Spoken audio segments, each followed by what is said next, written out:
Bom, então, vamos lá, gente. Boa tarde. Eu estou com, deixa eu ver aqui, 7 pessoas, incluindo ali a dona chefa, né? Então, eu estou com 6 alunos. Bom, nosso tema de hoje é dando continuidade ao onde nós paramos no último encontro, né? Nós estamos fazendo uma resolução de exercícios dentro das matérias já trabalhadas e dando aquelas dicas de como vocês devem fazer para conseguir resolver a questão de forma mais rápida, né, fazendo leituras mais concentradas e com o que você deve se preocupar com relação à banca, o modo como a banca cobra as questões, ok? Então a gente continua dando sequência nas 3 matérias que continuam a partir da última aula. Hoje a gente vai falar sobre vegetação do Brasil, solos do Brasil e também sobre meio ambiente e políticas ambientais no Brasil, ok? Então, sem mais delongas, deixa eu projetar aqui minha tela para a gente ir ler e ir falando sobre cada uma das questões. Deixa eu ver aqui. Deixa eu só procurar a tela que eu tenho que projetar. Só um instante.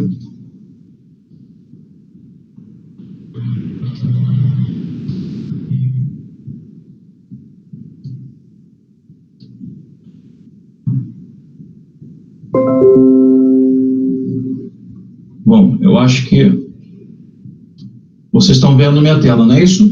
Confere alguém para mim, por favor, se está tudo ok. Sim. Perfeito. Sim. Perfeito. Eu coloquei dessas letras bem grandes, né, porque eu acho que eu consigo aqui sublinhar alguns pontos que eu quero chamar a atenção. Inclusive, acho que dá até para marcar aqui. Deixa eu ver se, na medida que a gente for vendo, vai dar para marcar. Bom, pelo que eu percebi, parece que não tem nenhum aluno voltado para a ESA. Estou com o pessoal, então, só do pré-técnico e pré-vestibular. De todo modo, as questões... Eu sou do pré-militar, professor. Eu vou fazer a ESA. Qual é o seu nome? Alice. Alice, perfeito, então. Então, tem uma Alice aqui que vai prestar ESA e eu tenho os outros alunos pré-técnico e pré-vestibular. Ok, primeira questão é uma questão do ano passado. Essa aqui, no caso, né, especialmente para a Alice. A Alice disse que vai prestar ESA, mas a questão aqui que eu tenho é da SpaceX, uma questão que não está na apostila. E por que SpaceX? Porque a Alice deve saber que a banca agora que coordena as provas da ESA é a própria SpaceX, né? Então a ESA já vem mudando as características de como as questões são cobradas, e agora com a mudança, aí faz uns 2 anos, de banca, possivelmente ela vai se tornar cada vez mais difícil, mais parecida com a SpaceX. Então, vamos para a questão. Nosso tema aqui inicial vai ser sobre vegetações brasileiras. Vamos destacar aqui alguns pontos importantes sobre a vegetação. Então, nessa questão número 1, olha o que diz assim. Diz aqui nela. Segundo o geógrafo Aziz Absaber, então perceba, às vezes, quando se fala de vegetação ou de clima ou de qualquer outro aspecto natural, cita-se o autor, né? Porque é o cara que diz que a vegetação, que o solo, que o relevo é assim e assado.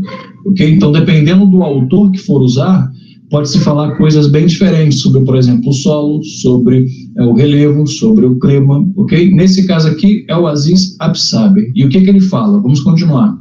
De acordo com ele, existem grandes extensões do território brasileiro em que vários elementos naturais, olha quais são os elementos naturais aí, clima, vegetação, relevo, hidrografia e solo, interagem de forma singular, caracterizando uma unidade paisagística. São chamados domínios morfoclimáticos.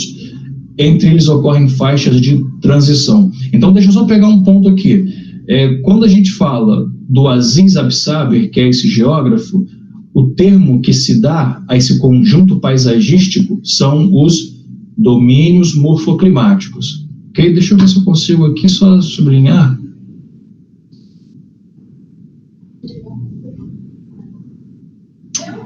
Acabei que eu fiz besteira.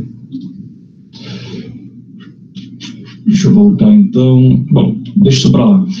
Então, domínios morfoclimáticos é o que o nosso amigo Aziz Absaber chama esse conjunto paisagístico. Quando a gente vai fazer o Enem, para o pessoal do Enem, daqui a pouco vocês vão ver isso, quando se faz o Enem, não se trata de domínios morfoclimáticos, ou muito raramente se fala de domínios morfoclimáticos. O que vocês vão ouvir quando se tratar de questões do Enem? Mais comumente, vocês vão ouvir falar sobre biomas. Então, biomas para o Enem é a mesma coisa que domínios morfoclimáticos, ok? Então, no bioma, no Enem é mais comum falar sobre bioma, e quando você vai fazer as provas pré-militar, militar, das escolas militares, é comum falar de domínios morfoclimáticos. É a mesma coisa. Então, se eu pedisse para vocês definirem para mim o que são os biomas, já sabem. Biomas é um conjunto paisagístico, é uma área de formação vegetal, onde você tem a interação do clima, a forma do relevo, tudo num pacote só. Esse é o conjunto, é o que nós chamamos de bioma. É a mesma coisa de domínios morfoclimáticos, certo? Então, voltando para a questão, sobre os domínios morfoclimáticos e as faixas de transição, considere as seguintes afirmações. Afirmativa 1. A exuberância da floresta amazônica contrasta com a pobreza de grande parte de seus solos, geralmente ácidos, intemperizados e de baixa fertilidade. O aluno pode pensar que é um contrassenso. Eu não sei como é que vocês se sentiram diante dessa afirmativa 1. Possivelmente, e eu encararia como normal, alguns alunos devem ter pensado, essa questão é falsa, essa afirmativa é falsa. Porque como é que pode a floresta amazônica, que é extremamente exuberante, é rica em biodiversidade, tem espécies, né, as mais variadas, ela é chamada de heterogênea, como pode ela ter solos pobres, né? Como ela pode ter, por exemplo, solos ácidos? Como é que ela pode ter essa fragilidade aí? E, na verdade, é exatamente isso. De acordo com a formação da floresta amazônica, vocês devem lembrar da teoria da deriva continental, né, que depois evoluiu para tectônicas de placa, que explica para a gente que hoje a Antártida não está naquela parte do Polo Sul, mas ela nem sempre esteve ali. Ela passeou pela Terra, né, porque as placas elas vão se deslocando. A mesma coisa a floresta amazônica, ela nem sempre esteve naquela região. A região onde se formou a floresta amazônica, ela passeou pelo mundo, ora passando por áreas de clima desértico, ora por áreas de clima temperado e agora na faixa equatorial.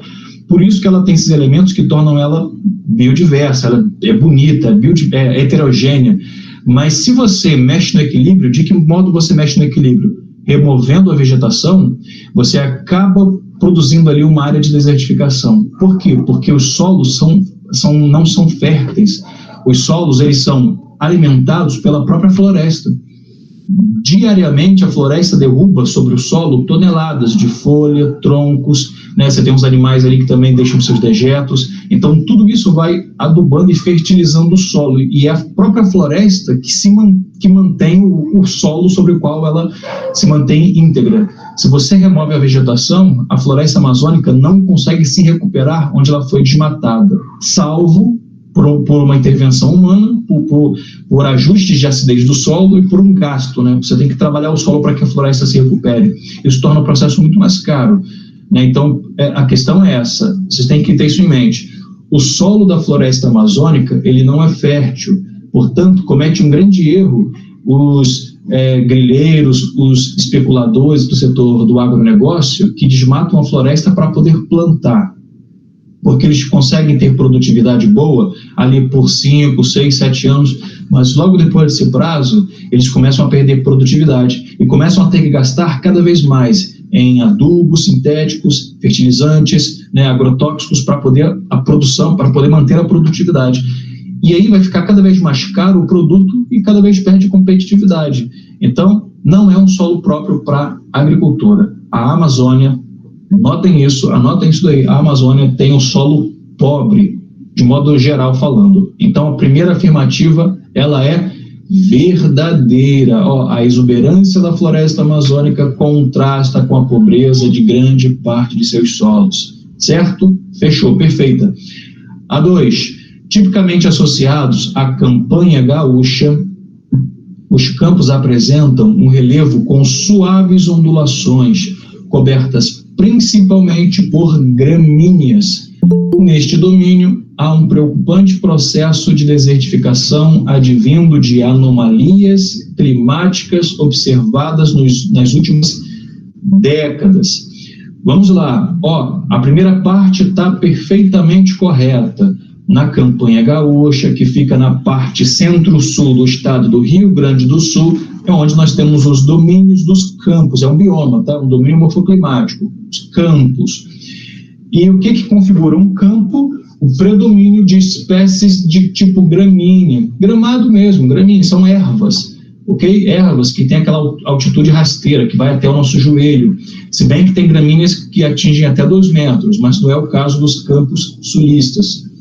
Só que depois dessa primeira parte, a questão ela vai degringolar, vai ficar toda errada. Olha aqui, neste domínio há um preocupante processo de desertificação advindo de anomalias climáticas observadas nas últimas décadas. Ali na região sul, na região dos campos, no domínio dos campos, nós temos um processo que realmente está aridizando, está tornando mais árida a região e onde a vegetação não está encontrando força, no caso as gramíneas, para voltar a crescer, devido às práticas humanas erradas. Então perceba, o primeiro ponto errado é que não são olha como está dizendo aqui, ó, anomalias climáticas que têm tornado desértico algumas regiões dos campos do Brasil. Não são anomalias climáticas, são as práticas antropogênicas, ou seja, as práticas do homem, práticas agrícolas erradas, o sobrepastoreio, excesso de criação de gado pisoteando o solo e compactando o solo, impedindo que a vegetação volte a crescer e outras práticas incorretas. Esse é um ponto. O outro ponto é que não é um processo de desertificação, o que nós observamos nos campos, é um processo de arenização. Qual é a diferença? Visualmente falando, desertificação e arenização é a mesma coisa, visualmente falando. A diferença é que, quando você fala de desertificação, é um processo que só acontece em regiões de clima seco. Quando você fala de arenização, é um processo de desertificação que acontece em áreas de clima úmido. E vocês sabem que a região sul do Brasil está no clima subtropical, que é um clima chuvoso, é um clima úmido o ano inteiro. Então não é correto chamar aquele processo de desertificação, é correto chamar de arenização, certo? Então, do meio para o final, essa afirmativa 2 está toda errada. Então, a 2 está errada. A 1, lembrando, estava correta. Afirmativa 3. O cerrado, adaptado à alternância do clima tropical, até aqui ok, ocupa mais de 3 milhões de quilômetros quadrados e apresenta solos pobres. Para o aluno que às vezes fica na dúvida, não sei se é o caso de alguns de vocês, fica na dúvida às vezes se a dimensão que é dada à área do bioma, se é correta ou se é alguma pegadinha. Eu peço sempre para vocês lembrarem o tamanho do Brasil. O Brasil, ele tem 8 milhões e meio de quilômetros quadrados. Esse é o tamanho total do Brasil. A floresta amazônica tem praticamente a metade. Então eu pergunto, qual é a metade de 8 milhões e meio? Dá pouco mais de 4 milhões de quilômetros quadrados. Esse é o tamanho da floresta amazônica. Então, qualquer hora que vocês ouvirem, a floresta amazônica é o maior bioma do Brasil, ocupa aí 40 e pouco por cento do território brasileiro, perfeito. E aqui está dizendo que o bioma cerrado ocupa 3 milhões. O cerrado é o segundo maior bioma. Então, perceba, se ele é o segundo maior bioma, tem 3 milhões, aqui está dizendo que são 3 milhões, e Amazonas, que é o primeiro, tem 4 milhões e pouco, parece coerente, né? É super coerente, ok? Então, não é pegadinha, até aqui está correto. Vamos continuar lendo. É uma formação tipicamente latifoliada, que, dentre outras características, pronto, já perdi até vontade de ler. O cerrado não é latifoliado. A vegetação do cerrado é chamada de tropófila. O que é uma vegetação tropófila? É aquela que é adaptada ao clima tropical. Olha aqui onde eu estou passando, né, a setinha. Clima tropical. E o que é o clima tropical? É o clima que tem o verão chuvoso e quente e o inverno ameno e seco. Por ser seco o inverno e ele durar quase 6 meses, o que acontece? A vegetação ela não é latifoliada, você não tem formação de vegetação latifoliada. Formações latifoliadas, o que são formações latifoliadas? São espécies vegetais que têm folhas muito grandes, e elas só têm essas folhas muito grandes porque elas estão em áreas muito úmidas o ano inteiro. E é por isso que ela tem folhas largas, folhas grandonas. Por quê? Você deve lembrar das aulas de biologia. As plantas, elas transpiram pelas folhas, naquelas laterais das folhas, os estômatos, por ali que sai o vapor da água. Quanto maior for a umidade da região onde você tem uma vegetação, mais grande e larga são as folhas, porque isso acelera a evaporação. Mais essa floresta respira, mais ela transpira, para liberar parte da umidade que fica encharcando o solo. Agora, se você está numa área em que metade do ano é chuvoso e a outra metade é seco, as plantas, elas não são latifoliadas, elas têm folhas menores, justamente para evitar a transpiração durante o período de inverno, ok? Então, a 3 está errada. Eu vou tentar acelerar um pouco mais, porque né, eu fico sempre olhando o horário e, às vezes, eu tendo a me esticar muito numa explicação. Então, vou acelerar um pouquinho, mas vocês ficam à vontade para, numa dúvida ou outra, me interromper. E afirmativa 4. A mata dos cocais é só mais uma dica. Quando vocês estão numa questão de prova que pede velocidade, e aqui nós temos analisado a 1. Professor? Sim. Não sei se eu sou aqui, mas está chiando. Chiando? Sim. Deixa eu só verificar, vou trazer meu microfone mais para perto. Continua chiando para você? Sim, tá fazendo um barulho. Aqui também. Tá, então, deixa eu só... Vocês devem ver eu mexendo na minha tela. Eu vou reduzir um...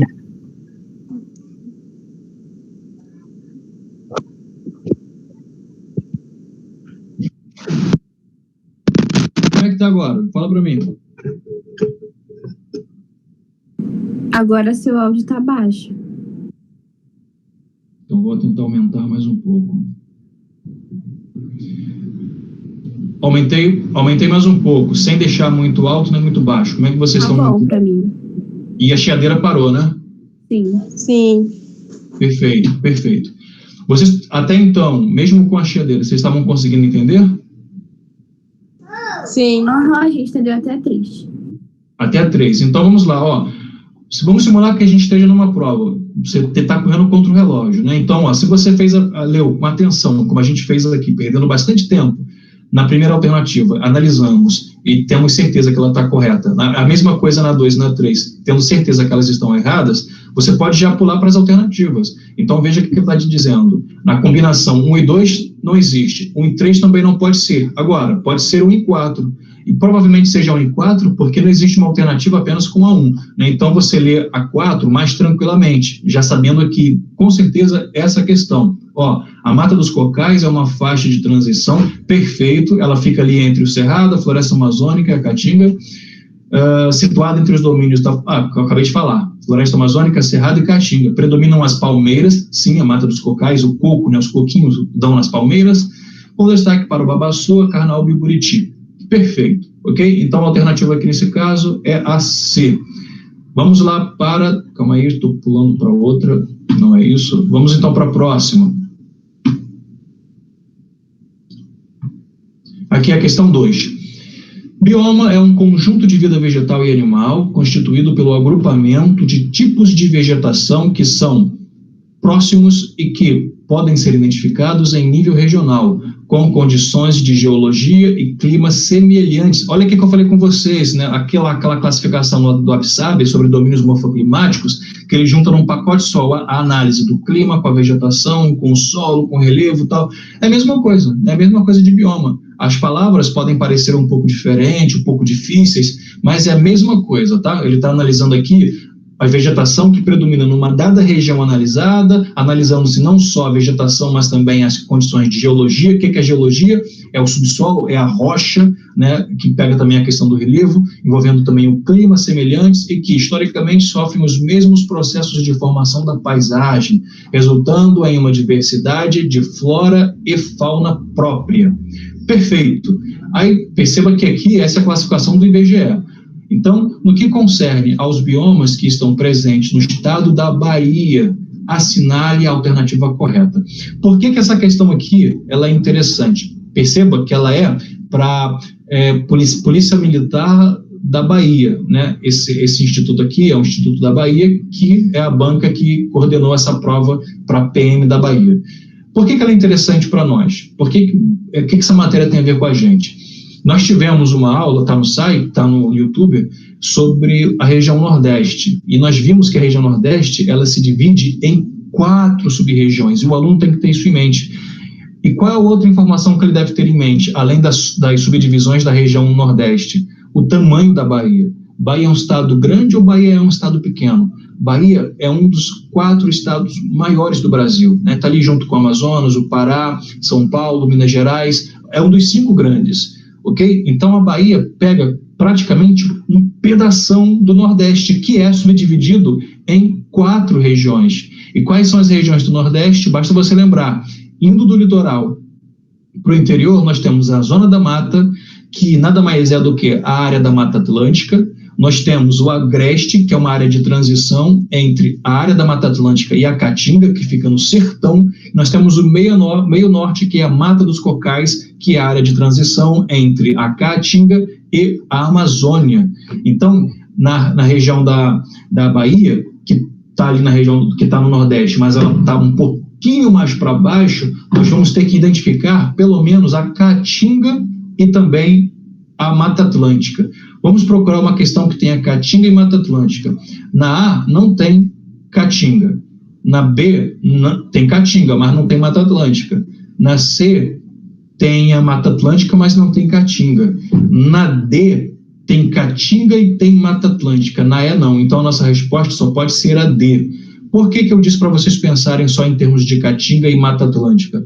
Porque o aluno médio, né, pode ser o caso de alguns de vocês, pode não ser. O aluno médio geralmente não sabe que o Cerrado ele também pega partes do Nordeste. O Cerrado ele também pega partes do Sudeste, ok? A gente tem que ter em mente que o Cerrado ele predomina na região Centro-Oeste, mas ele não termina nos limites do Centro-Oeste. Ele vai além. Ele pega um pedacinho do Nordeste e ele pega um pedacinho do Sudeste. Qual é a região do Nordeste que tem Cerrado? E essa também nós já tivemos uma aula, tá no YouTube. Essa região do Nordeste que tem Cerrado, ela é parte do Mato Piba. O que é o Mato Piba? É um acrônimo que envolve, feito com as iniciais de 4 estados: MA de Maranhão, TO de Tocantins, PI de Piauí e BA de Bahia. Então, essa região tem Cerrado. O único estado que está fora do Nordeste é Tocantins, né? Então, o que a gente, nessa aula que nós vimos sobre a agroindústria do Brasil, o que nós vimos? Nós vimos que a região do Mato Piba está sendo tomada pelo cultivo de soja, cultivo de grãos. Então, nessa área, nós tínhamos autenticamente o Cerrado, que está sendo substituído por agricultura, por cultivo de soja. Então, o Cerrado pega partes da Bahia. Bahia faz parte do Mato Piba, Bá de Bahia, ok? Então, pensem nisso daí, pessoal.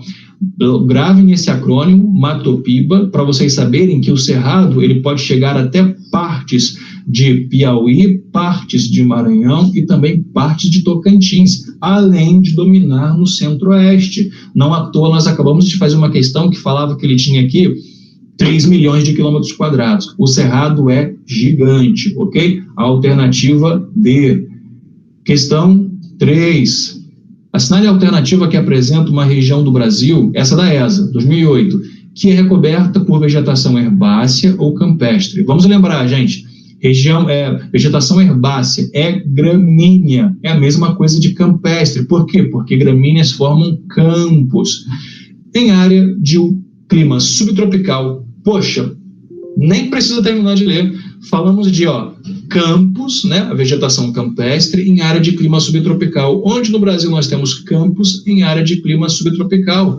Lá na região sul. Então, qual é a alternativa que eu sei que se refere à região sul aqui? Alternativa C, Campanha Gaúcha. Fechado? Muito fácil, hein? Questão 4. Assinale a opção abaixo que apresenta um ambiente natural brasileiro que pode ser definido como faixa de transição. Bom, vamos lembrar, quais são os biomas do Brasil? São Cerrado, Mata Atlântica, Floresta Amazônica, Campos, né, que são a campanha gaúcha, e aí você tem também as áreas de transição, que são, no caso, Mata dos Cocais, você tem ali o Pantanal, você tem mais alguma que eu devo estar esquecendo. A questão é, vamos ver quais das alternativas correspondem a uma faixa de transição. Mata de Araucária. Alguns autores tratam a Mata de Araucária como um bioma próprio. Outros autores vão tratar a Mata de Araucária como uma seção da Mata Atlântica, né? A parte de altitude, a floresta de altitude da Mata Atlântica. De todo modo, isso não configura uma área de transição. Ou ela vai ser parte de um bioma, ou ela vai ser um bioma próprio, ok? Não tem nada a ver com faixa de transição, então não pode ser ela. Caatinga é bioma próprio. Floresta Amazônica é bioma.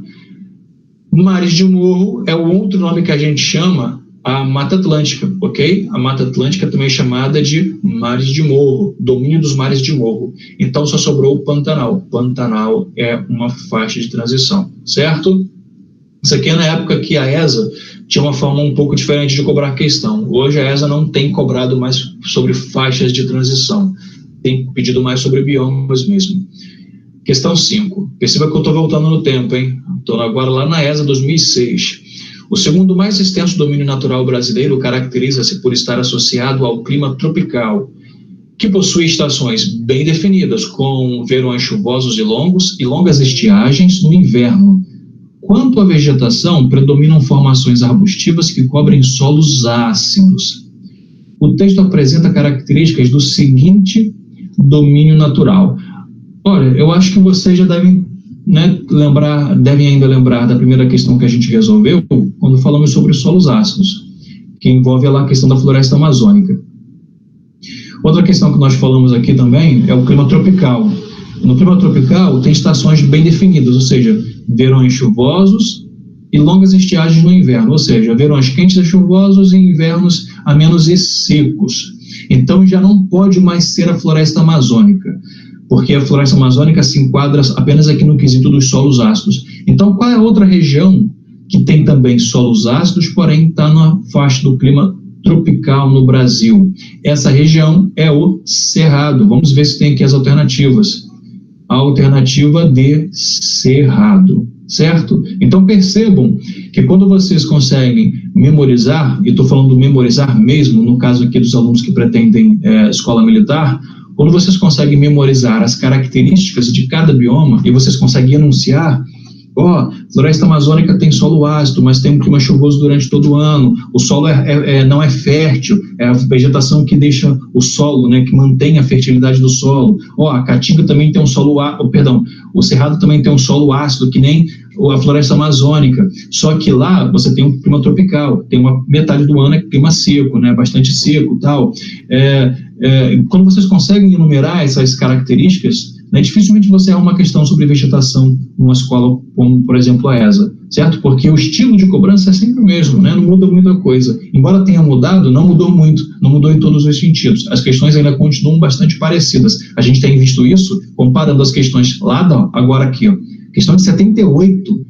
Eu não era nem nascido nessa época. E olha como é que a ESA cobrava questões. Vamos fazer como as questões bem antigas. Vocês vão perceber como, né, quem pretende fazer ESA, quem já está estudando, quem já conhece as questões da ESA, vai perceber que a banca não mudou muito de lá para cá. Tem mudado muito pouco, num ritmo muito lento. Olha aqui, a questão 6. A vegetação encontrada no litoral oriental do Nordeste é a... Então, a primeira ideia aqui é o aluno conhecer as regiões do Nordeste, que nós já falamos aqui, são 4, certo? São 4 regiões. Zona da Mata, Agreste, Sertão e Meio Norte. Primeira ideia.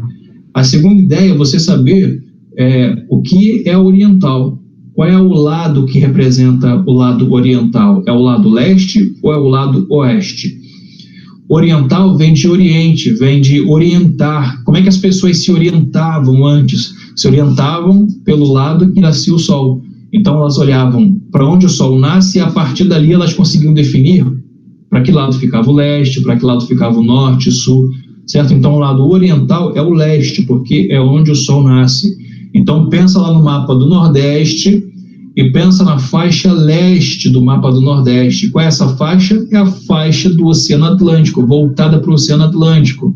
Logo, é a Mata Atlântica, alternativa B. Que questão fácil. Hora 7. No meio norte, agora já estamos lá no interior do Nordeste, quase chegando na floresta amazônica. No meio norte, parte ocidental do Nordeste, olha só, parte ocidental, ó, diferente da parte oriental, que é a parte do mar. Repetindo aqui a questão 7. No meio norte, parte ocidental do Nordeste, a grande riqueza vegetal é o ou a. Tem que lembrar também, lá no meio norte não tem um bioma, o que tem é uma faixa de transição entre a Caatinga, o Cerrado e a floresta amazônica. Nós já fizemos uma questão aqui pedindo o nome dessa mata, e é a Mata dos Cocais. Onde é que eu tenho Mata dos Cocais aqui, Ricardo, entre as alternativas?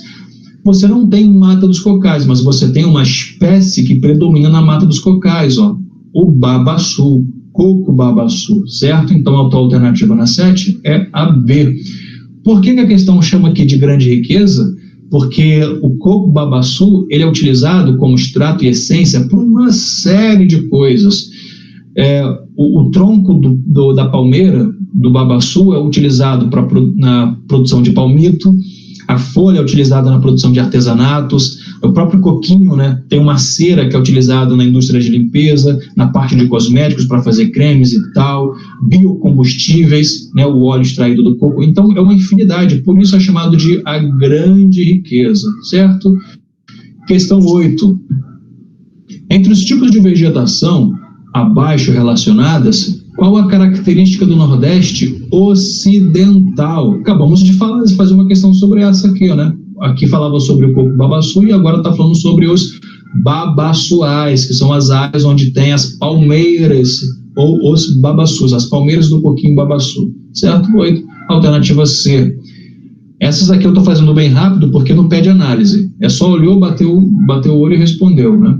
Vocês também têm que ser capazes de conseguir fazer isso. A questão 9. A Mata dos Pinhais, no Brasil, encontra-se na região.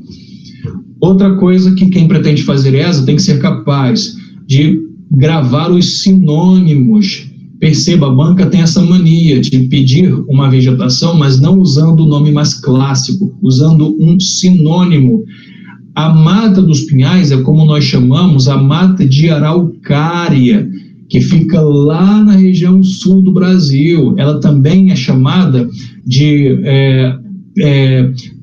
ela é chamada fora do Brasil, a Mata de Araucária, ela é chamada de Mata do Taiga, é chamada de taiga, ok? Então, no Brasil, se o Brasil fosse situado, se a região sul do Brasil fosse situada fora do Brasil, de acordo com as convenções internacionais, a Mata dos Pinhais seria chamada de taiga ou floresta boreal. Só que ela não está na região norte, ela não pode ser chamada de floresta boreal, porque boreal vem de norte. Lembra lá da aurora boreal.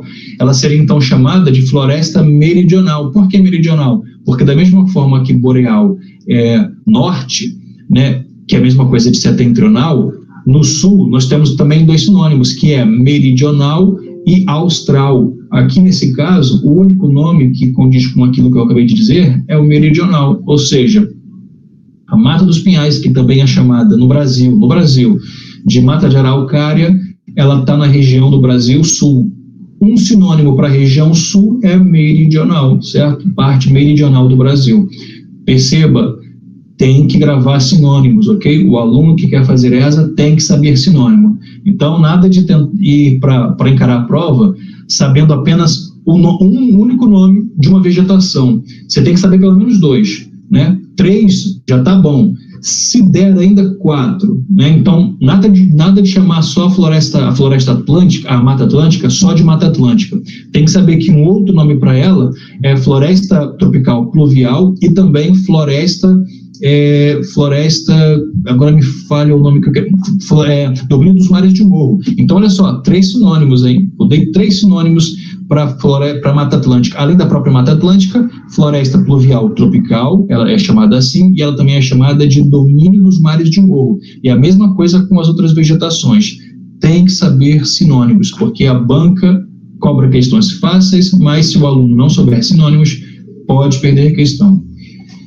Agora, ainda dentro do mesmo tema, a gente agora vai passar para o Enem. Agora a gente vai ter que fazer umas análises de cada uma das questões.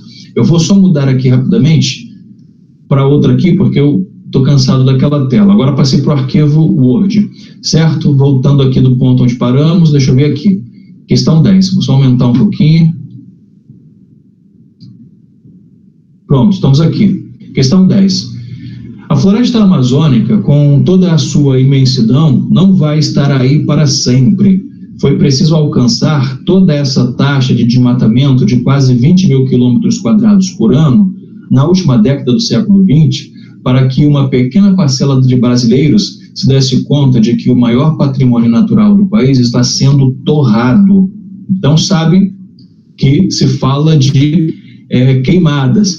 Notem, olha o nome do cara aqui, ó, Absaber, aquele mesmo cara que foi usado, o mesmo autor, né, que foi usado por aquela questão da SpaceX, a primeira que nós fizemos lá naquela parte, né, voltada para a ESA, para análise das questões da ESA. Note que são os mesmos autores que vão fornecer material para a banca Enem e para outras bancas militares fazerem suas provas, né? São os mesmos autores, não tem diferença. A diferença aqui é o enfoque. Cada questão, cada banca tem uma forma de fazer a pergunta.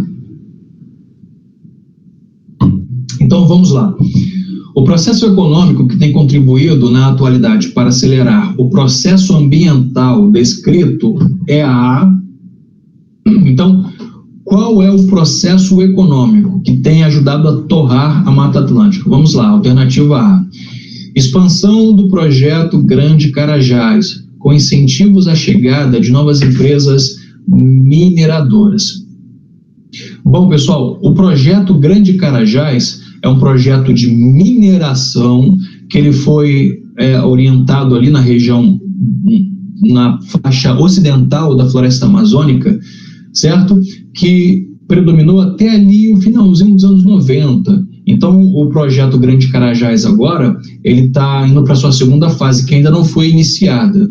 De todo modo, embora o projeto Grande Carajás, que representa um grande projeto de mineração, de todo modo, embora a mineração seja um processo econômico, como diz aqui, né, processo econômico que realmente esteja danificando a floresta amazônica, vamos colocar desse ponto de vista, o projeto Grande Carajás não está entre os grandes empreendimentos que põem a floresta, né, faz com que ela corra o risco de desaparecer.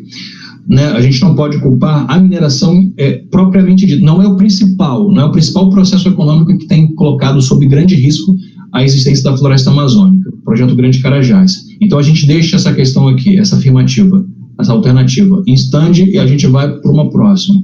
Olha B, difusão do cultivo da soja com a implantação de monoculturas mecanizadas.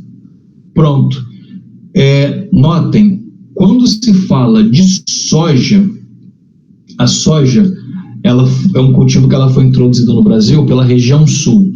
Lá na região sul, ela ganhou espaço e depois, porque na região sul, como o clima é subtropical, e a soja ela é asiática, e na Ásia predomina um clima temperado, a soja só poderia entrar no Brasil pela região sul, porque tem um clima aproximado. O subtropical é muito próximo do temperado.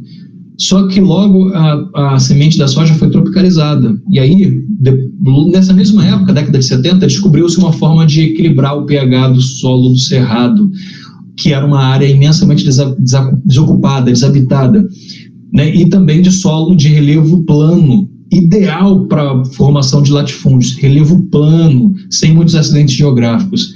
Então, a soja ganhou a região centro-oeste, o cerrado, a partir da década de 70, e quando chegamos na década de 90, a soja já estava avançando para a questão da região da floresta amazônica, a borda da floresta amazônica, e hoje a franja da floresta amazônica, a borda todinha, já ganha um nome próprio, que é o arco do povoamento adensado, ou arco da devastação. Por quê? Porque a floresta ali desapareceu. E desapareceu por quê? Em grande medida graças ao cultivo de soja, certo? Então, eu não tenho dúvida alguma, essa é a resposta. Mas, para desencargos, vamos ler as outras questões. Olha C.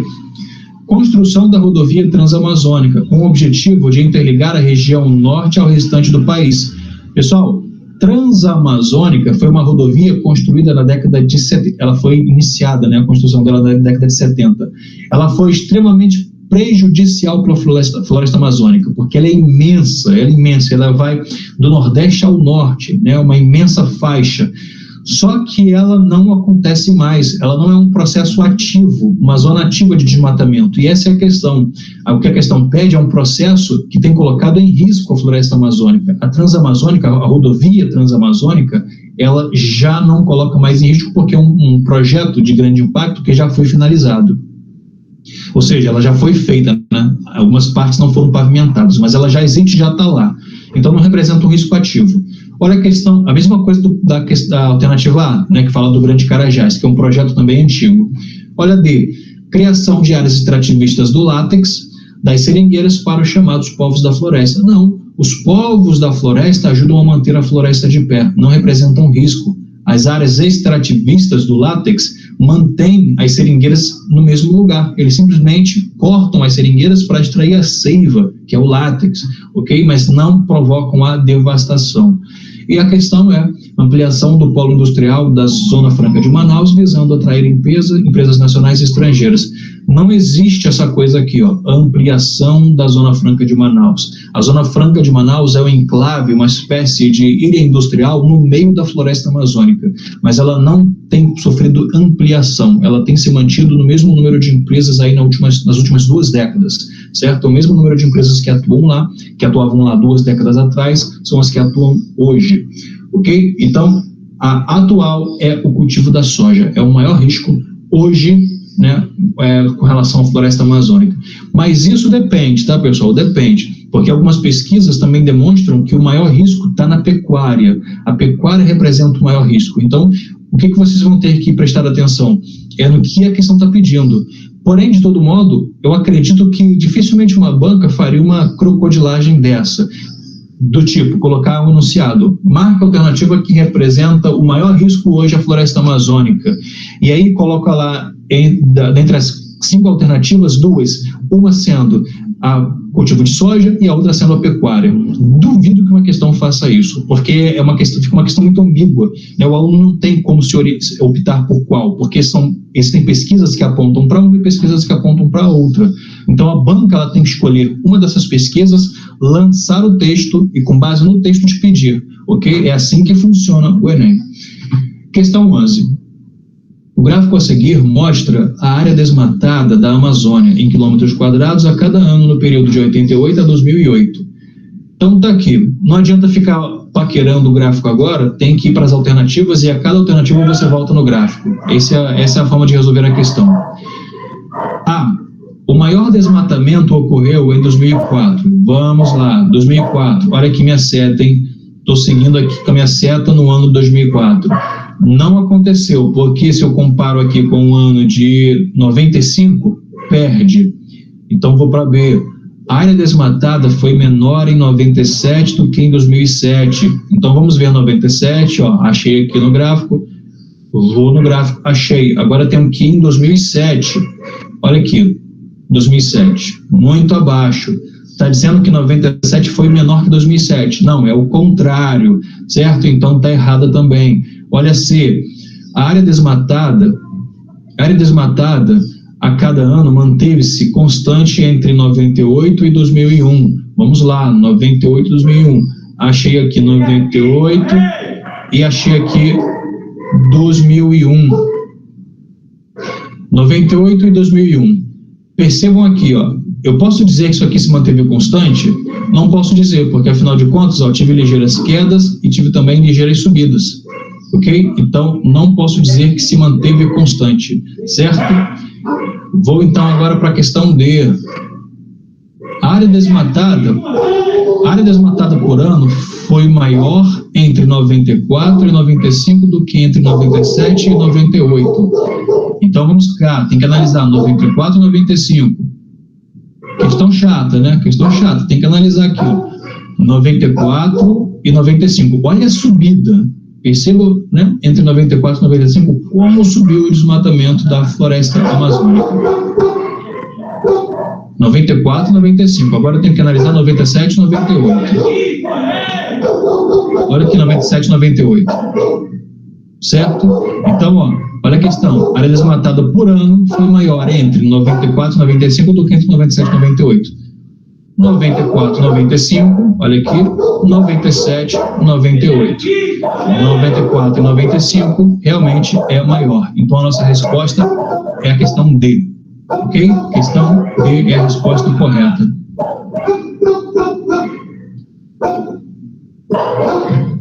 Pessoal, alguma dúvida com relação a essa parte aqui de vegetação ou a gente pode avançar para a parte de solos? Ó, fechamos aqui vegetação, certo? Trocamos aqui figurinhas sobre questões do tipo ESA e também questões do tipo Enem.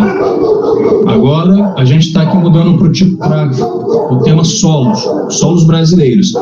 Com relação à vegetação, alguma dúvida ou posso avançar? Se não tiver resposta, eu vou avançar, hein? Pode avançar.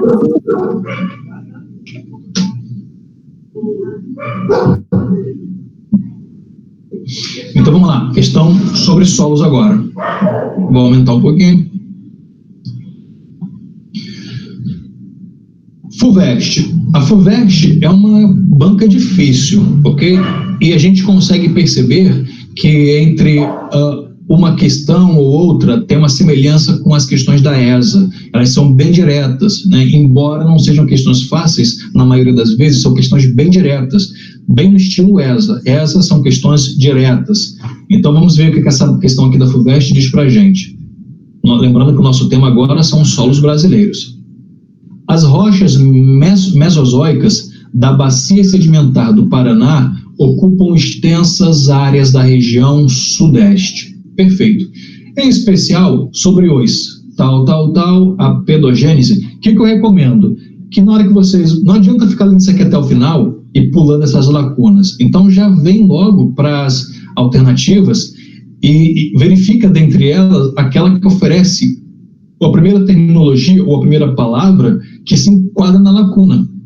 Vamos lá. O que está dizendo aqui? Ó? Em especial, eu sei que a questão fala sobre a bacia sedimentar do Paraná, então tenho que usar, e são rochas mesozoicas. Se são rochas mesozoicas, não são rochas nem muito antigas, antigaças, e nem muito novinhas, né? Estão ali no meio. O período, pessoal, meso significa meio.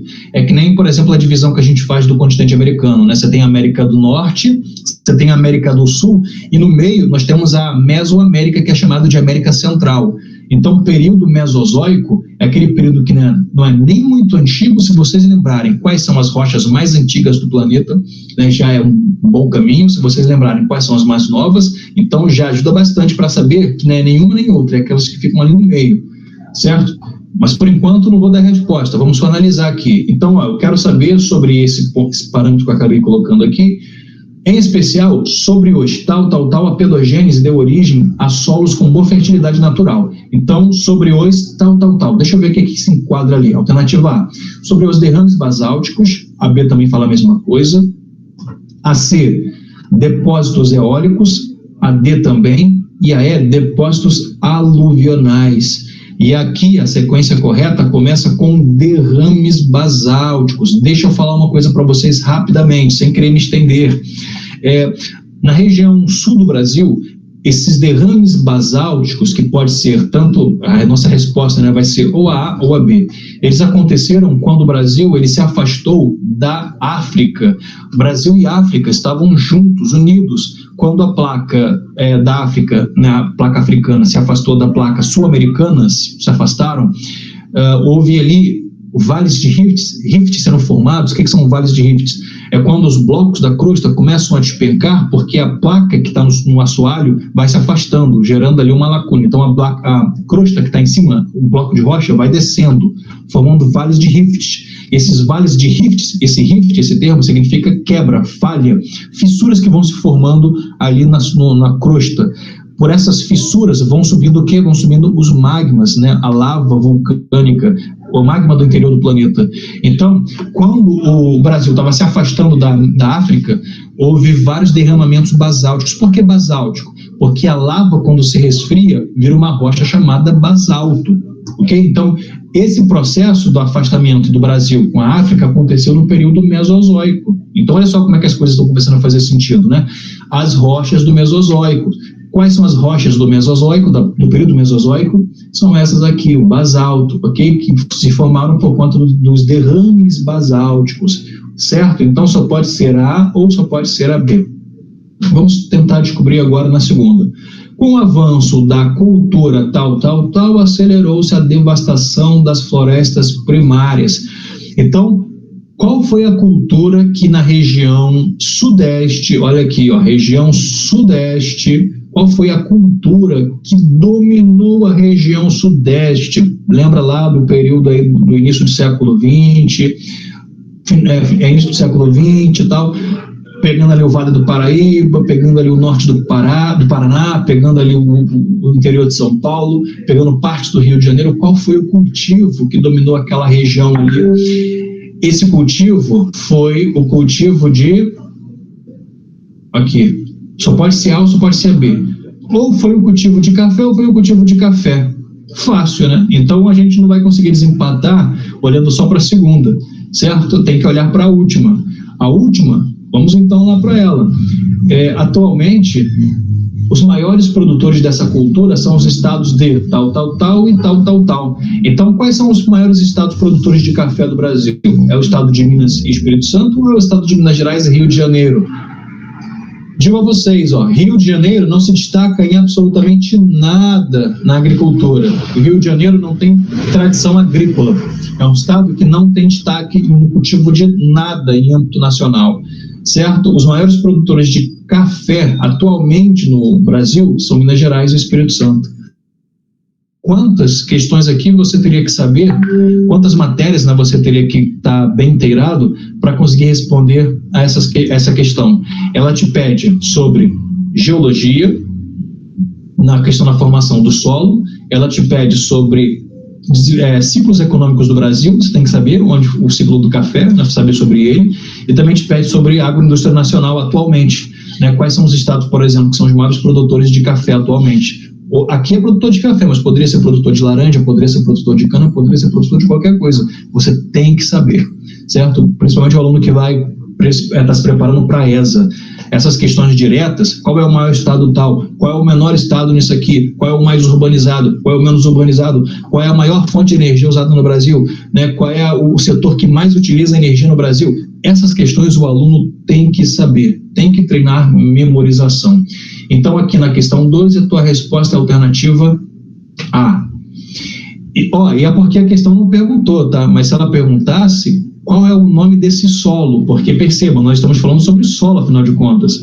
Aqui nem se perguntou o nome de solo, falou sobre um solo que foi utilizado para o cultivo de café. Mas qual foi esse solo? Lembrem-se, terra roxa, não pode esquecer. A terra roxa foi um solo importante para transformar a região sudeste no maior produtor de café da região, do Brasil, o maior produtor de café do Brasil à época e ainda hoje. Questão 13.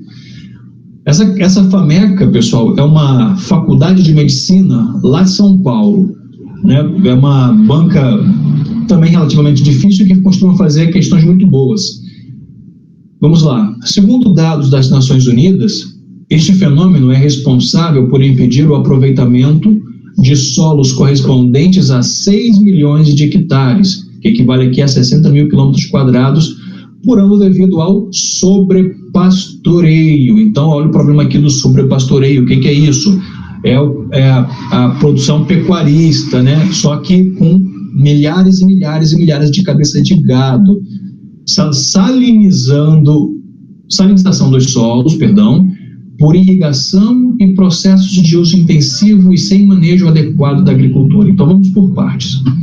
Eu tenho aqui o problema do sobrepastoreio. O que o sobrepastoreio faz? Imagine aí milhares e milhares de cabeças de gado numa área, num espaço, pisoteando aquele solo, arrancando aquelas gramíneas, pisoteando, arrancando gramíneas, pisoteando, arrancando gramíneas. Pense no processo, você gera ali um processo de compactação, né? Você vai lesando o solo. Depois tem um processo de salinização, que é o acúmulo de sais minerais no solo, que é agravado pelos processos de irrigação. Por quê? Porque a água da irrigação é mineral, né? A água é rica em sais minerais. Então você joga água em abundância sobre um solo e o solo vai secar porque o sol atua sobre esse solo, só que essa evaporação leva a água e não os sais minerais que vão se acumulando ali naquele solo. O excesso de sais minerais gera um processo chamado salinização que infertiliza o solo. Se infertiliza o solo, a vegetação natural até tem dificuldade para crescer naquela região. E também você tem uns processos de uso intensivo e sem manejo adequado na agricultura. Esse processo todo aqui que nós estamos falando corresponde a esse problema, ó, desertificação. A desertificação no Brasil, vocês vão encontrar várias bancas que vão apenas perguntar isso daqui, ó. Está relacionado com o processo, estou selecionando aqui, ó, processo de uso intensivo e sem manejo adequado na agricultura, ou seja, técnicas agrícolas inadequadas. Algumas questões vão colocar isso aqui para vocês, né? Qual é a prática, o processo ambiental danoso, o problema ambiental que está acontecendo devido a práticas agrícolas incorretas. Já sabe, desertificação. Mas só que isso não é tudo, porque você pode estar dizendo que essas práticas agrícolas incorretas estão promovendo o processo de salinização do solo. Ou seja, o processo de salinização está provocando a desertificação, porque a salinização é provocada pelas técnicas incorretas feitas pelos agropecuaristas. E se eu disse agropecuaristas, é tanto na agricultura como também na pecuária, ou seja, sobre pastoreio também, certo? Então essa questão aqui é bem completa, porque ela te dá todo o panorama que provoca o processo de desertificação. Tem que pegar, tem que gravar, certo? Então é a pecuária com o sobrepastoreio do solo, é a agricultura com a salinização do solo que está provocando o processo de desertificação. Onde é que existe desertificação no Brasil, Ricardo? Só na região nordeste, na área do semiárido, na Caatinga. No sul não tem desertificação, tem arenização. E agora a gente muda o panorama, vai para o Enem. Mudou agora a forma de analisar cada questão. 14. Um agricultor adquiriu alguns alqueires de terra para cultivar e residir no local. O desenho a seguir representa parte de suas terras. Vamos ao desenho. Então está aqui o desenho. Número 2, número 1, aqui tem outros números, né, não escrito em número romano, né, mas escritos aqui de modo cardinal, e que você tem aqui, percebam, antes da gente passar para as questões, percebam como é interessante notar o significado dos números. O número, não aqui o número 1 e 2 na superfície, na topografia, mas no subsolo. O número 1 representa a região permeável, ou seja, aqui a água infiltra. Número 2 representa a região do lençol de água subterrânea, que é o lençol freático. Número 2, olha o lençol freático, né? Ele pega aqui a parte de baixo do subsolo, a parte de baixo do solo. E também temos a rocha impermeável, essa número 3. Por ela ser impermeável, é que o lençol freático não desce mais, né? Ele está restrito aqui nessa faixa, nesse veio, nesse sulco aqui que passa, né, por essa seção de rocha porosa. Essa é uma rocha porosa, por onde a água está correndo numa velocidade mais lenta do que os rios superficiais. Então, vamos lá, vamos para a questão que a gente analise a partir da figura. Pensando em construir sua moradia no local 1, então observe aqui o local 1, e plantar no local 2, olha lá, plantar no local 2. O agricultor consultou seus vizinhos e escutou as frases a seguir. Assinale a frase do vizinho que deu a sugestão mais correta. Vamos ver qual é a sugestão mais correta. Alternativa A. O terreno só se presta ao plantio revolvendo o solo com arado. Bom, se o cara está falando de plantio, ele está falando do número 2, que é o que o cara quer, onde o agricultor que adquiriu esse terreno aqui quer plantar. E o cara está dizendo que o terreno só se presta para plantar e só serve para plantar se primeiro nós revolvermos o solo com arado. E essa resposta aqui ela está 1000 vezes errada, porque note, Áreas de encostas são áreas sujeitas à ação gravitacional. Esse solo não pode estar muito solto. Se você revira esse solo, ara ele, você deixa ele mais solto, portanto, mais sujeito à ação gravitacional. Na primeira chuva, vai lavar todo esse solo solto e jogar ele aqui, esses barrancos, para dentro do rio, assoreando esse rio. Se assorear o rio, fazer com que o rio perca profundidade, na hora da chuva, ele vai transbordar muito mais rápido, causando aqui enchente no local de moradia do camarada, do agricultor. Então, não pode nem pensar em arar esse solo aqui de encosta. Vamos para B. Não plante neste local, porque é impossível evitar a erosão. Olha, percebam como que o Enem ele tem a malícia. Essa questão aqui, pessoal, ela está certíssima. Opa, fiz besteira. Ela está certíssima. É impossível evitar a erosão. É impossível. Mas não é por causa disso que você tem que deixar de fazer com que a terra cumpra a sua função social e que o agricultor também cumpra a sua função social, que é a produção de alimentos. A nossa prioridade é assegurar, né, a alimentação da população, é cuidar da segurança alimentar nacional. Então, a gente tem que usar a terra com responsabilidade, mas ainda assim usá-la. Não podemos deixar de usá-la. Então, embora a questão B esteja correta, para o Enem, esse é um tipo de resposta inaceitável, porque o aluno que opta por ela está dando demonstração de que ele não entende as funções sociais da agricultura, da produção de alimentos, né? Como se fosse fácil simplesmente dizer assim, não planta e acabou, a solução é não plantar. Não, tem que plantar. A questão é, me dá uma solução, uma técnica, o que eu posso fazer para evitar, para diminuir esse problema? Esse é o modelo de questão correto, certo? Então, essa alternativa aqui está errada, embora esteja certa. Realmente é impossível evitar a erosão, mas ela está errada. Vamos para C. Pode ser utilizada, desde que se plante em curvas de nível. Perfeito, então é isso aqui. O que são curvas de nível? Perceba como o solo aqui, né, a topografia é de encosta, ela tem um declive. Então, para você plantar aqui, você tem que utilizar uma técnica que, durante a chuva, quando a chuva bater aqui nessa superfície, ela não tenha o seu escorrimento superficial acelerado, ela não bata e escorra em alta velocidade, levando o material. A única forma que você tem de frear, fazer com que a água desça mais rápido e, portanto, ao descer menos rápido, ela vai infiltrando, porque o objetivo, lembrem-se, olha a questão de dando dica aqui, rocha permeável. Isso aqui é rocha permeável, isso aqui é rocha permeável. A água da chuva ela tem que ser aproveitada ao máximo, tem que ser feito com que ela infiltre aqui para poder reabastecer o lençol freático. Então, o que eu faço para, a um só tempo, evitar que a água escorra aceleradamente e também fazer com que ela infiltre? Eu tenho que plantar em curvas de nível. O que é curvas de nível? São aquelas escadinhas que a gente também chama de terraceamento. Então, em vez dela deslizar aceleradamente, ela vai descendo escadinha por escadinha. Isso desacelera a água na descida e faz com que ela vá infiltrando, já que ela corre mais devagar, encosta abaixo, certo? Então, a tua resposta aqui é a C. As outras têm que estar erradas. D. Você perderá sua plantação quando as chuvas provocarem inundação. Não, porque dificilmente uma inundação vai chegar até aqui o topo, né? Pode ser que inunde a casa do proprietário, mas chegar até o topo não faz sentido. E plante forragem para pasto.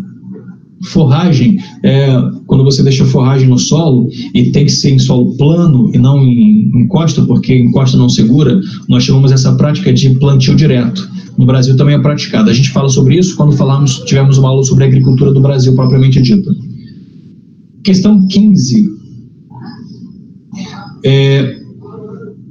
Um dos principais objetivos de se dar continuidade às pesquisas em erosão dos solos é o de procurar resolver os problemas oriundos desse processo, que, em última análise, geram uma série de impactos ambientais.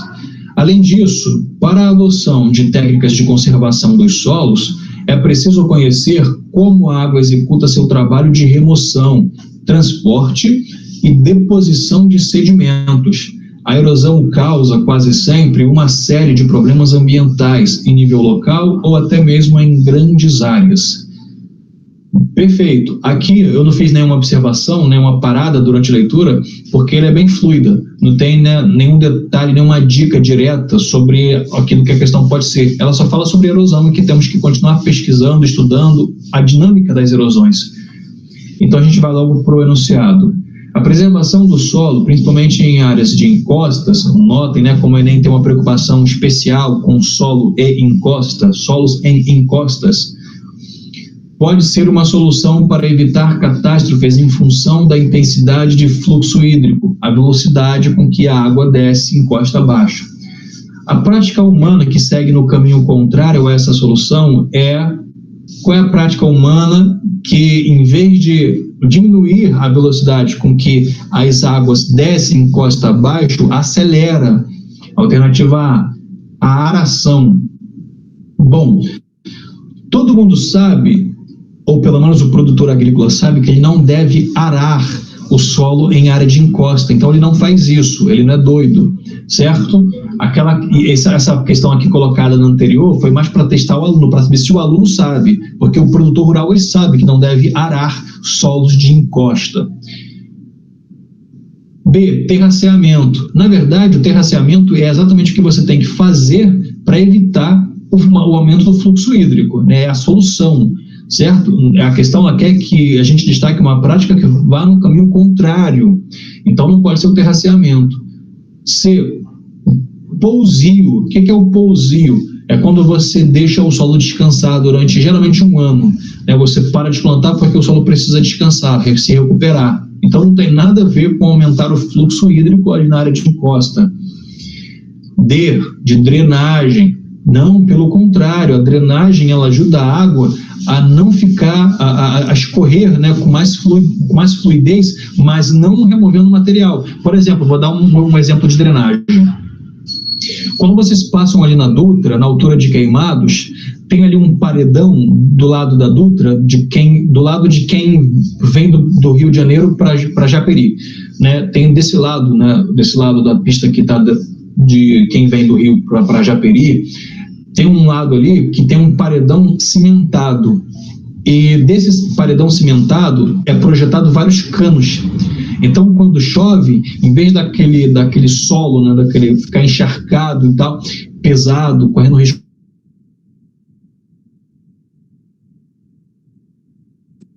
no solo, ela vai sendo drenada por esses canos que estão ali projetados para fora dessa parede de concreto. Isso é drenagem.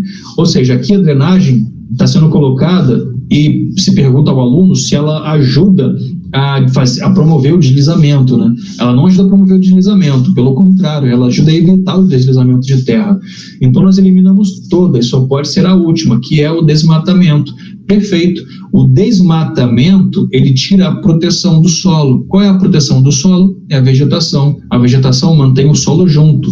Faça uma experiência, pega lá um matinho, qualquer na tua varanda, em algum lugar que você possa, puxa, você vai ver que ele está preso ao solo. Ele está preso ao solo porque ele está prendendo o solo ao mesmo tempo, né? Ele se prende ao solo prendendo o solo. Se você faz força e puxa aquele mato, né, para si, você vai ver que ele vai sair trazendo na raiz, grudado à raiz, muito solo, né? Uma grande porção de solo.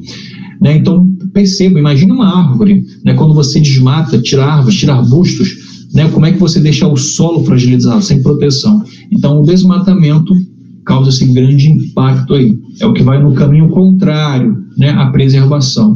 Ok? Preservação do solo. Antes de passar para um outro tema, note aqui, tá? Deixa eu chamar a atenção para vocês, porque não é só fazer questão e torcer para acertar. É tentar entender a banca. O que nós entendemos da banca do Enem sobre esse assunto aqui, solo? Nós entendemos que o Enem não pede, assim como também a ESA, tipos de solo. Então, dificilmente você vai ver a banca pedindo o latossolo tal. Pode acontecer, como aconteceu no ano passado. Inclusive, tem uma questão na apostila de vocês sobre o solo que o Enem fala sobre o latossolo. Né? Pode acontecer, o Enem está mudando, então pode ser que nos próximos anos, ou nesse próprio ano mesmo, a prova de janeiro, né, do ano que vem, possa cobrar sobre tipos de solo. Mas a preocupação principal do Enem, quando se fala de solo, é sobre a preservação do solo, sobre o uso do solo. Nota que nós falamos lá, né? O uso do solo para sua função social, para sua função essencial, que é a produção de alimentos, para cuidar da segurança alimentar do país, e a conservação do solo. Né? Você tem que focar nisso, né? Pensar, né, nas práticas dos homens, nas práticas antrópicas que colocam o solo em risco, acelerando a erosão e tudo o resto, porque é mais ou menos essa ideia que o Enem quer que você tenha quando você vá para fazer a prova, para tratar das questões relacionadas ao solo, ok? E quando a gente fala lá de ESA, tá, o principal objetivo na questão do solo são os impactos no solo, né? Saber o que é lixiviação, o que é desertificação, o que é vossoracamento, né? Essas questões aí. Alguém tem alguma dúvida com relação à questão de solos? Quer fazer alguma observação? Eu posso finalizar agora na parte de meio ambiente.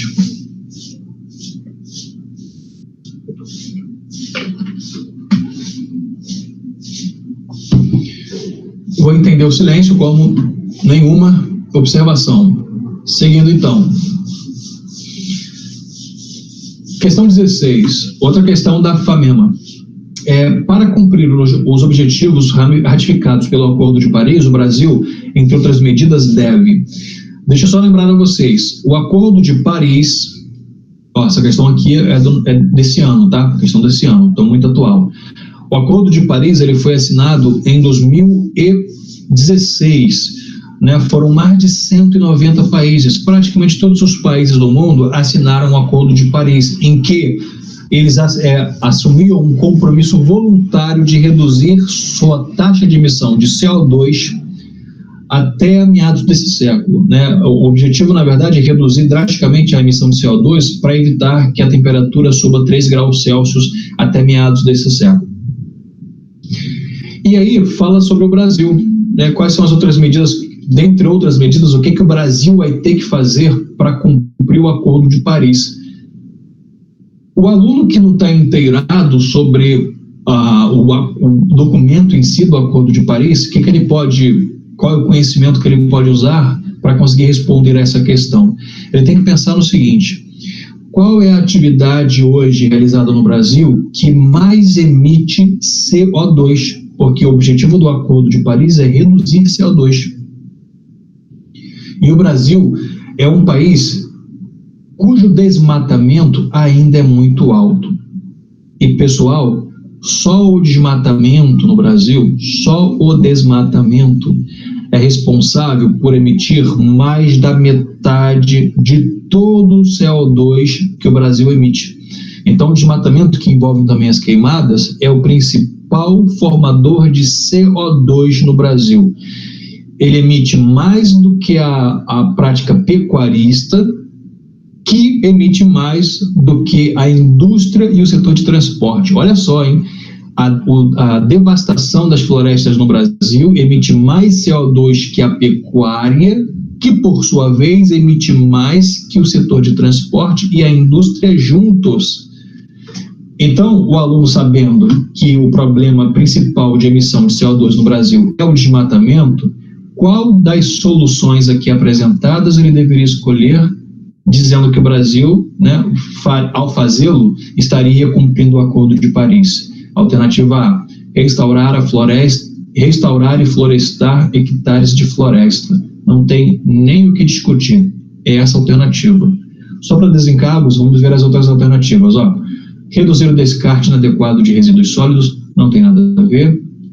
Diminuir o uso sustentável. Olha só, hein? Diminuir o uso sustentável de bioenergia, na verdade, é aumentar o uso de bioenergia. E ao aumentar o uso de bioenergia, já está se fazendo uso sustentável, porque bioenergia é renovável. Se é renovável, é sustentável. D. Expandir a capacidade dos centros de reciclagem. Fazendo isso, o Brasil não, só fazendo isso, né, o Brasil não vai conseguir se enquadrar aqui no Acordo de Paris. E ampliar as fontes energéticas não renováveis, pelo contrário, ampliar as fontes energéticas renováveis, certo? Então, A é indiscutível a nossa resposta. 17. Em novembro de 2007, foi anunciada a existência de extensos campos de petróleo na camada pré-sal brasileira, como o de Tupi. Atualmente, estima-se que em toda a sua extensão, a camada pré-sal abrigue um total de 100 bilhões de barris de petróleo em reservas, o que coloca o país no grupo dos maiores produtores mundiais. Sobre o pré-sal, assinale a alternativa correta. Então vamos ver o que a gente sabe sobre o pré-sal. Alternativa A. A produção petrolífera no Brasil é insuficiente para o consumo interno e, mesmo com a descoberta do pré-sal, o país depende da importação de petróleo pesado. Não, 1000 vezes não. O Brasil já é autossuficiente em petróleo.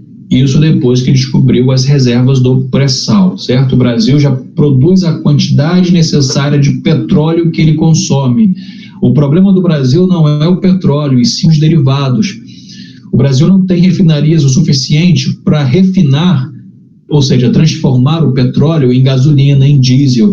Então, o que o Brasil faz? Ele exporta o petróleo excedente, que ele não consegue refinar, e ele importa derivados de petróleo, né? É uma das maiores críticas que se faz, né, à falta de planejamento do governo, porque ele exporta o que é mais barato, que é o petróleo bruto, e importa o mais caro, que é o petróleo refinado, na forma de gasolina, diesel, né, piche e outros derivados.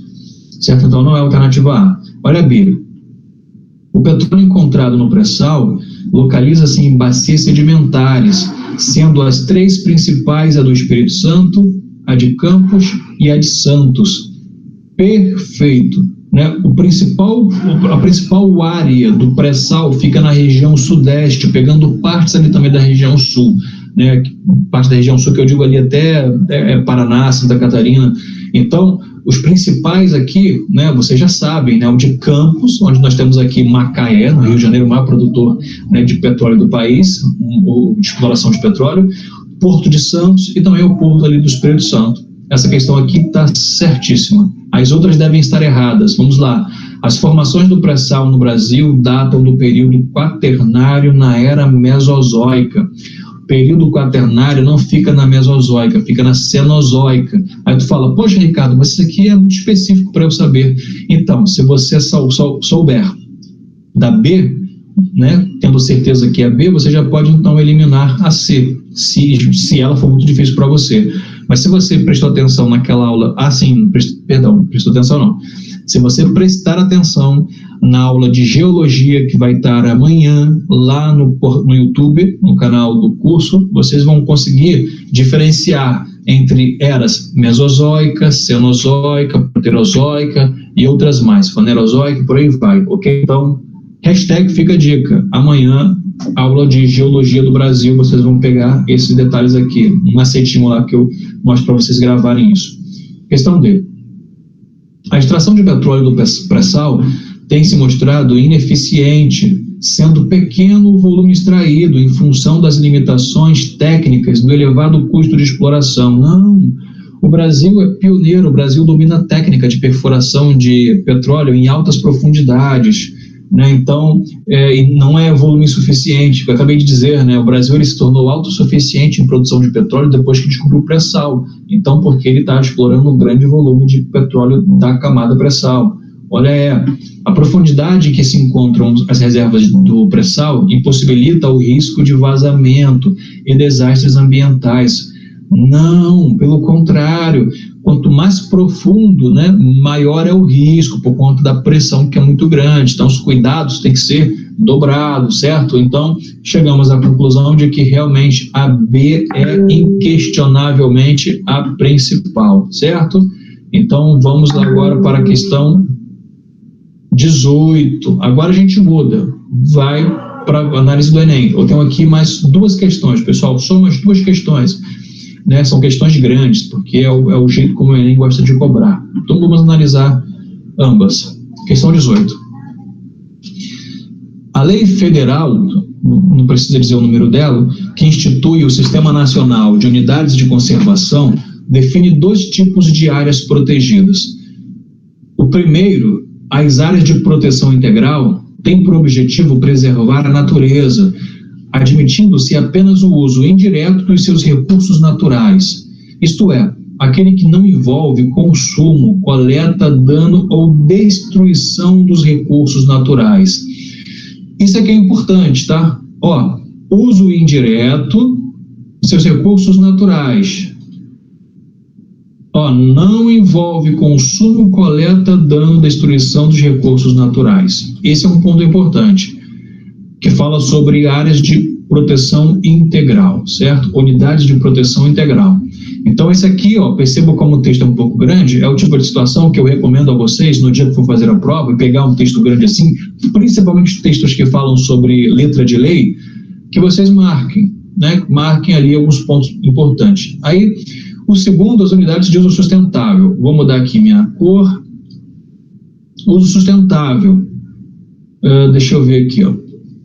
Uso sustentável tem por função compatibilizar a conservação da natureza com o uso sustentável de parcela dos recursos naturais. Nesse caso, permite-se a exploração do ambiente de maneira a garantir a perenidade dos recursos ambientais renováveis e dos processos ecológicos. O que é perenidade?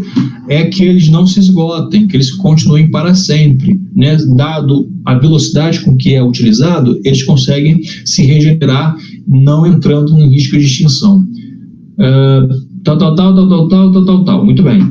Considerando essas informações, analise a seguinte situação hipotética. Perceba como o texto é bem grande mesmo, né? Tem uma situação hipotética dentro do resumo da lei que a gente acabou de analisar.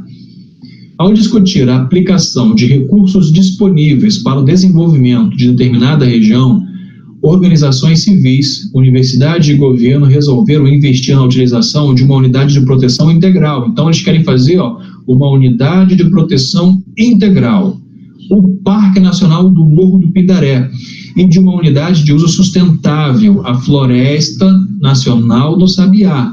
Então, também tem uma unidade de uso sustentável. Depois das discussões, a equipe resolveu levar adiante 3 projetos. O projeto 1 consiste em pesquisas científicas embasadas exclusivamente na observação de animais. Projeto 1, hein? Exclusivamente na observação de animais. Você só observa os animais. Se você só observa os animais, perceba, né? Isso aqui é a proteção integral, não é um uso sustentável, né? Você não está extraindo nada, você não está fazendo aqui, ó. Você não está coletando, você não está consumindo, você não está destruindo, causando dano de espécie alguma, apenas olhando. Olhar não tira pedaço, né? Já dizia lá, né, minha avó, minha bisavó, da época delas. O projeto 2 inclui a construção de uma escola e um centro de vivência. Olha só, pessoal, quando se fala de construir escola, já se fala de destruir alguma coisa, porque afinal de contas, como é que eu vou fazer uma escola, um complexo, né, um complexo habitacional ali de ensino, ou qualquer tipo, sem remover uma parte da vegetação, né, sem colocar ali um elemento humano? Então aqui já não seria proteção integral, seria uso sustentável. Projeto 3 promove a organização de uma comunidade extrativista que poderá coletar, então já sabe, ó, comunidade extrativista já pode coletar, então também é uso sustentável. Então meu projeto 1 é proteção integral, meu projeto 2 e 3 é uso sustentável, seria unidade de uso sustentável. Então já deu para entender mais ou menos o que vai ser cobrado, né? Vamos lá. Nessa situação hipotética, atendendo-se à lei mencionada acima, é possível desenvolver tanto na unidade de proteção integral quanto na de uso sustentável apenas o projeto 1, apenas o 3, projetos 1 e 2, projetos 2 e 3 ou todos os 3 projetos. Se você quiser fazer esse aqui, ó, em que você não provoca dano, você não coleta nada, numa unidade de uso sustentável, perfeito. Mas, Ricardo, não é de proteção integral? É de proteção integral. Mas note aqui, né? Onde você tem o proteção integral, você não provoca nenhum tipo de impacto. Já onde você tem o uso sustentável, você tenta compatibilizar, ou seja, você vai ter que criar algum impacto, né? Mas você tenta criar o impacto mínimo, de modo que o recurso não se extingua. De todo modo, você gera impacto. A questão, ela pede para você escolher apenas um único projeto que realizado poderia tanto ser inserido, uma vez ele sendo feito, né, ele poderia tanto acontecer dentro de uma área de uso sustentável quanto de uma área de proteção integral. O 2 e o 3 não podem ser produzidos dentro de uma área de proteção integral, apenas numa área de uso sustentável. Já o 1 pode tanto ser produzido numa área de uso sustentável, como também numa área de proteção integral, porque ele é, em essência, um projeto de proteção integral. Então, a tua alternativa é a projeto 1, proteção integral, certo? Questão fácil, só é um pouquinho trabalhosa, porque tem que ler muito, tem que prestar atenção. Pensa você fazendo essa questão lá depois de 3 horas de prova do Enem, você cansado, não querendo ler mais nada, que nem agora, depois de mais de 1 hora só ouvindo, estou só ouvindo o Ricardo falando, caraca, não aguento mais. Pensa então no Enem, 3 horas depois, você lendo, tendo o trabalho de analisar, né? Se você não faz essas marcações, né, você acaba ficando prejudicado, aí você às vezes pode esquecer algum ponto, pode ter que voltar para ler, aí na segunda leitura você descobre que está tão cansado que não está mais assimilando, aí decide chutar, aí comete um grande erro, porque é uma questão fácil, né? Então, já sabe, né? Fazer marcações, ler com calma, quanto maior a questão, mais calma você tem que dedicar àquela questão, né? Com mais calma e mais marcações tem que fazer aquela questão. E por último, a questão 19, ela parece ser fácil, porque tem um gráfico aqui. Questões de gráfico geralmente pedem um gráfico, né, para resolver. Então, o percentual de biomas protegidos por unidades de conservação federais, 2006. Analisando-se os dados do gráfico apresentado, que remetem a critérios e objetivos no estabelecimento de unidades de conservação no Brasil, constata-se que o equilíbrio entre unidades de conservação, de proteção integral e de uso sustentável já atingido garante a preservação presente e futura da Amazônia. Vamos olhar no gráfico a Amazônia. Parte mais amarelada, proteção integral. Parte mais esverdeada, uso sustentável. Parece realmente haver um equilíbrio aqui, tá? Mais ou menos no meio a meio. A questão está dizendo o seguinte, que o fato de termos conseguido na região amazônica esse equilíbrio entre uma parte ser de proteção integral e outra parte de uso sustentável garante que a preservação da floresta no presente e no futuro. É verdade isso? Bom, qualquer um que acompanhe noticiários sabe que não é a lei que impede o crime de acontecer. Não é o fato da floresta amazônica estar contemplada dentro desse sistema, né, de Sistema Nacional de Unidades de Conservação, o SNUC, que é aquela lei que a gente acabou de ler na questão anterior, né, o fato da floresta amazônica estar bem dividida nesse equilíbrio, né, frágil entre uma parte para proteção integral e outra parte para uso sustentável, que garante que ela vai estar lá para sempre. A floresta amazônica está em risco. A gente tem diariamente garimpeiros invadindo áreas indígenas, reservas indígenas, que são áreas de proteção integral, né, madeireiros fazendo a mesma coisa, grileiros também, né, então não é a lei, não é o fato de termos essa divisão legal no sentido de lei, que vai garantir que a floresta amazônica fique de pé. É a fiscalização do poder público, né? É a cobrança da sociedade diante do governo. Essas coisas, sim, podem garantir que a floresta fique de pé. Só a lei, pela lei, não garante nada. A questão B. As condições de aridez e a pequena diversidade biológica observadas na Caatinga explicam por que a área destinada à proteção integral desse bioma é menor que a dos demais biomas brasileiros. Primeira coisa, deixa eu fazer só uma observação. A Caatinga não tem baixa diversidade biológica. A Caatinga tem grande diversidade biológica. O problema é que a gente tem uma imagem da Caatinga durante o período da seca. A questão é que a Caatinga, ela floresce quando entra o período das chuvas. E aí nós vemos uma grande biodiversidade, espécies que não terminam mais na região da Caatinga. Então, a Caatinga é uma área muito biodiversa. O aluno sabendo disso, que a Caatinga não é só aquela coisa, aquela mata cinzenta, sem vida do período da seca, mas que ela tem um período de chuvas que refloresce toda ela, o aluno sabendo disso, ele já descarta de cara essa questão. Nem precisa ir no gráfico, porque o gráfico certamente é um chamariz, é uma pegadinha, é só para te prejudicar. O aluno vai no gráfico, que ele vai ver aqui na Caatinga, ó, olha aqui, proteção integral. Menor parte da caatinga é de proteção integral. Aí ele pensa assim, poxa, então deve ser mesmo, deve ser porque, né, tem muita aridez e tal, não tem biodiversidade direito, é por isso que ela é pouco protegida. Não precisa nem proteger muito essa coisa aí. Não, precisa sim, ela é muito biodiversa e ela tem sim um grande percentual protegido por lei atualmente, certo? Que se não for para uso sustentável, tem uma pequena parcela aqui para proteção integral, certo? Mas a ideia aqui é saber a pegadinha da questão. A pegadinha é dizer que a caatinga não tem biodiversidade, não é biodiversa, ela é. C. O Cerrado, Mata Atlântica e o Pampa, biomas mais intensamente modificados pela ação humana, apresentam proporção maior de unidades de proteção integral que de unidades de uso sustentável. Então, até a metade que diz que o Cerrado, a Mata Atlântica e o Pampa foram muito modificados por ação antrópica, é verdade. Agora temos que saber se confere isso aqui, ó, maior proporção de unidades de proteção integral que de unidades de uso sustentável. Se tem mais proteção integral do que uso sustentável. Vamos lá, Mata Atlântica tem mais proteção integral que uso sustentável, correto.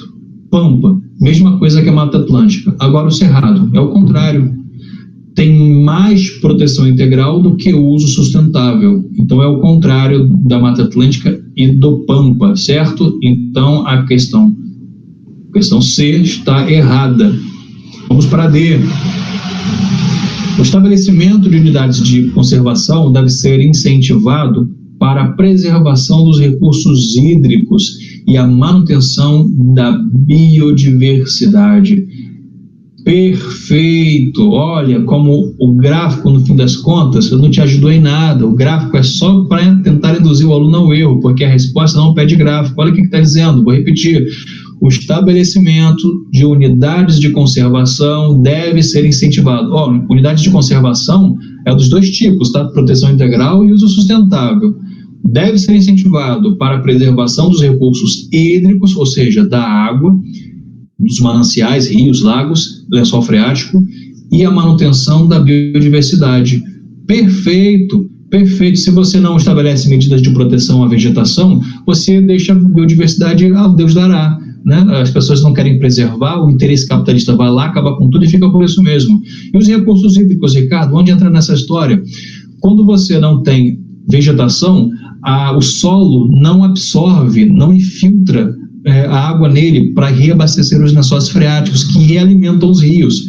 Então, o que acontece? Vem a chuva, a água vai direto para o rio, provoca enchentes, o rio assoreado, e essa água corre direto para o mar, sem ser aproveitada pelo lençol freático. Vai chegar um tempo em que o lençol freático seca e aí nem mesmo o rio vai existir, certo? Então, tem que saber associar. Quem vai fazer Enem, né, tem que ter uma visão sistêmica, tem que saber associar.